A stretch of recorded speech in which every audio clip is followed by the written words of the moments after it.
নমস্কার সবাইকে, মুরির আরেকটা ব্লগে আপনাদের অনেক অনেক স্বাগত জানাই। দেখতে দেখতে তো সব পূজা পারই হয়ে গেল। দুর্গা পূজা, লক্ষ্মী পূজা, কালী পূজা, ভাইফোঁটা, এবার ছট আসছে।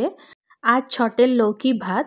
আমরা তো ভাইফোঁটার দিনে গামারিয়া থেকে এসছি, সেদিনকে মাকেও সাথে করে নিয়ে এসছি। আজকে মা আর আমি দুজনে মিলে ভাবলাম আজকে আমরা গোপালের জন্য প্রসাদ রান্না করব। তার জন্য চান টান করে সব ধোয়া মাজা করে দেখুন চলে এসেছি রান্নাঘরে। এবার ভাত বসিয়ে দিব। জলটা গরম হয়ে গেছে, চালটা ধুয়ে আর দিয়ে দিলাম। আর এর মধ্যে একটা কড়াই বসিয়ে দিয়েছি, কড়াইয়ের মধ্যে দিয়ে দেবো 1 চামচের মতন ঘি, দিয়ে দেবো একটা তেজপাতা। তেজপাতাটা দেওয়ার পরে দিয়ে দেবো ধোয়া মুগ ডাল। মুগ ডালটাকে আমি ধুয়ে নিয়েছি, ধুয়ে একটু ভেজে নেব। একটু যখন ভাজা হয়ে যাবে তখন এর মধ্যে দিয়ে দেবো নুন আর হলুদ। আমি সব কিছুতে সন্দেশ নুন ব্যবহার করছি। নুন হলুদ দিয়ে ভালো করে মিক্স করে এর মধ্যে জল দিয়ে দেবো। জল দিয়ে সিদ্ধ করে নেব ডালটাকে ভালো করে।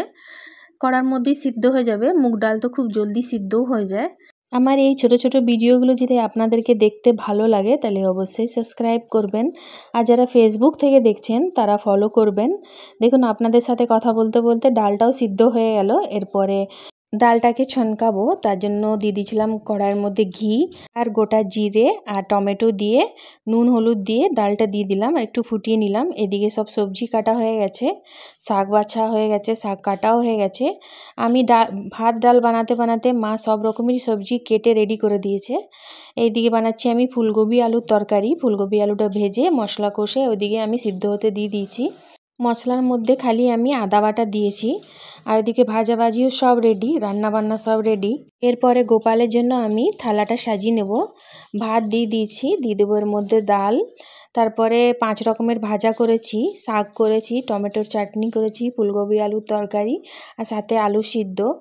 ডালটাও দিয়ে দিলাম, তারপরে সব ভাজাভাজিগুলো দিয়ে দেবো। 5 রকম ভাজার মধ্যে আমি করেছি ভেন্ডি ভাজা, বরবটি ভাজা, কুমড়ো ভাজা, আলু ভাজা আর সাথে নারকোল ভাজা, সাথে শাকটা আমি কলাই বড়ি দিয়ে করেছি। মা বলছিল কি কলাই বড়ি গোপালের খুব ফেভারিট একটা খাবার, সেই জন্য কলাই বড়ি দিয়ে শাকটাকে বানিয়েছি।